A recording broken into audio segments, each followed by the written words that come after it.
श्रीमन्नारायण नारायण हरि हरि। श्रीमन्नारायण नारायण हरि हरि। श्रीमन्नारायण नारायण हरि हरि। 9वां अध्याय। मुझको ईश्वर जानकर मेरे भक्त सुजान, गावत नाचत प्रेम से कूदत देते ताल। तन की होश विसार कर होवत मुझ में लीन, जो योगी मम भक्त है मोहे अति प्रिय जान। निशि वासर मो को जपे मेरा करते ध्यान, ढोल मृदंग बजावते उत्तम स्वरे निकाल। हे अर्जुन मैं होत हूँ उनके तुरंत अधीन, बेजर अर्जुन के प्रति यूं कहते भगवान। श्री कृष्ण जी बोले, हे अर्जुन तुम में ईर्ष्या नहीं है, इसलिए यह अति गुप्त शास्त्रीय ज्ञान और अनुभव तुमसे कहता हूँ। यह ज्ञान सब विद्याओं में श्रेष्ठ तथा गोपनीयों में गुप्त एवं परम पवित्र उत्तम प्रत्यक्ष फल वाला और धर्मयुक्त है। साधन करने में बड़ा सुगम और नष्ट नहीं होता है। हे परंतप, इस धर्म पर जो श्रद्धा नहीं रखते हैं वे मुझे नहीं पाते और इस मृत्यु युक्त संसार में बार बार लौटते हैं। मैं अव्यक्त हूँ और मैंने ही यह जगत प्रकट किया है। सब प्राणी मुझ में स्थित हैं। हे कौन्तेय, सभी जीव कल्प के अंत में मेरी प्रकृति में आ मिलते हैं और कल्प के आरंभ में उनको फिर उत्पन्न करता हूँ। अपनी प्रकृति का आश्रय लेकर उनके गुण व स्वभाव वाले समस्त भूत वर्ग को मैं बारंबार उत्पन्न करता हूँ। हे पार्थ, मेरे कर्म मुझे नहीं बांधते, क्योंकि मैं उदासीन की तरह उनमें आसक्त नहीं हूँ और स्थिर हूँ। मैं अध्यक्ष होकर प्रकृति द्वारा चराचर जगत को उत्पन्न करता हूँ।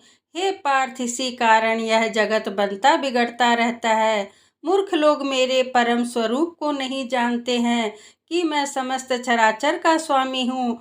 जो मुझको मनुष्य जानकर मेरी अवहेलना करते हैं उनकी आशा व्यर्थ, कर्म निष्फल तथा ज्ञान निरर्थक है।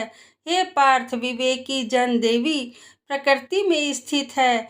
वे मुझे सब संसार का आदि अविनाशी जानकर अनंत मन से भजते हैं। दृढ़ वृत्ति सदा मेरा यत्न पूर्वक कीर्तन करते, नमस्कार करते और भक्ति पूर्वक उपासना करते हैं। कोई ज्ञान योग से पूजन करते हुए उपासना करते हैं, कोई एकत्व से, कोई पृथक्त्व से, कोई मुझे अनेक रूप वाला विश्व रूप मानकर उपासना करते हैं। श्रोत यज्ञ में मैं हूँ, स्मार्त यज्ञ में मैं हूँ, पितृ यज्ञ में मैं हूँ और औषधि मंत्र होम का साधन, घृत अग्नि और होम भी मैं हूँ। इस जगत का माता पिता, धारण करता, पितामह जानकर योग्य पदार्थ ओंकार, ऋग्वेद, सामवेद और यजुर्वेद भी मैं ही हूँ। गति पालन करता, प्रभु साक्षी, निवास स्थान, रक्षक, मित्र, उत्पन्न करने वाला, संहारक, आधार, प्रलय स्थान और अविनाशी बीज मैं ही हूँ। सूर्य रूप से तपता हूँ, मैं ही वर्षा रोकता हूँ, मैं ही वर्षा करता हूँ तथा हे अर्जुन, मैं ही अमृत एवं मृत्यु भी हूँ और सत असत भी मैं ही हूँ। जो अनन्य भाव से चिंतन करते हुए मेरी उपासना करते हैं उन नित्य योगियों के योग क्षेम अर्थात स्थान, भोजनाक्षादन से इनकी रक्षा करता हूँ। हे कौन्तेय, जो दूसरे देवताओं के भक्त हैं और श्रद्धा से उन्हें पूजते हैं वे मेरा ही पूजन करते हैं, परंतु यह पूजन विधि पूर्वक नहीं है। सभी यज्ञों का भोक्ता और स्वामी मैं ही हूँ। जो मेरे इस व्रत को नहीं जानते हैं वे आवागमन से नहीं छूटते हैं। देवताओं को पूजने वाले देवलोक को प्राप्त होते हैं, पितरों के पूजक पितृलोक को पाते हैं, यज्ञादिकों के पुजारी यज्ञ लोक को जाते हैं और मेरा पूजन करने वाले मुझे प्राप्त होते हैं। भक्ति से पत्र, पुष्प, फल या जल जो भी मुझको अर्पण करता है उस शुद्ध अंतःकरण वाले प्राणी के भक्ति से दिए हुए पदार्थ को मैं बड़ी प्रसन्नता से ग्रहण करता हूँ। हे पार्थ, जो तुम करते हो, खाते हो, तप करते हो वह मेरे अर्पण करो। ऐसा करने से कर्म बंधन रूप शुभ अशुभ फलों से मुक्त हो जाओगे और संन्यास योग से युक्त हो मुझको अवश्य पाओगे। मैं समस्त भूत के समान हूँ, न कोई मुझे अप्रिय है न प्रिय।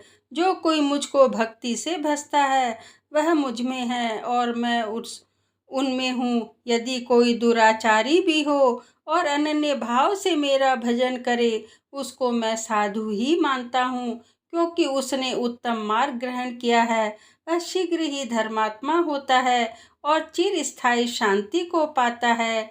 हे अर्जुन, यह निश्चय करके जानो कि मेरा भक्त कभी नाश को प्राप्त नहीं होता।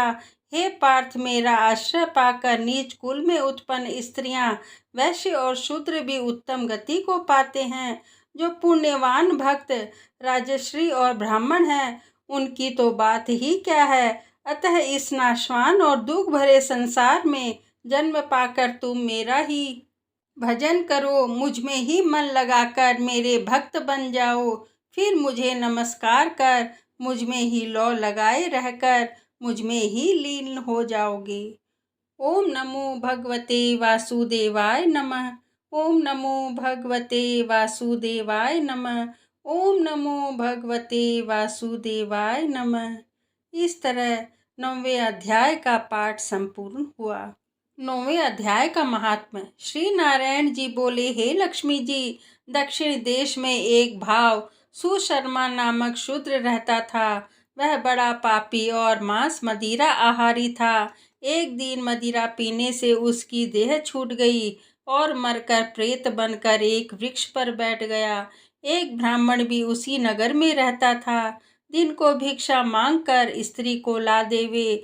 उसकी स्त्री बड़ी कलहनी थी। समय पाकर उन दोनों ने प्राण त्यागे और वे दोनों मरकर प्रेत हुए और वे भी उस वृक्ष के नीचे आकर रहे जहाँ प्रेत रहता था। वहाँ रहते रहते कुछ काल व्यतीत हुआ।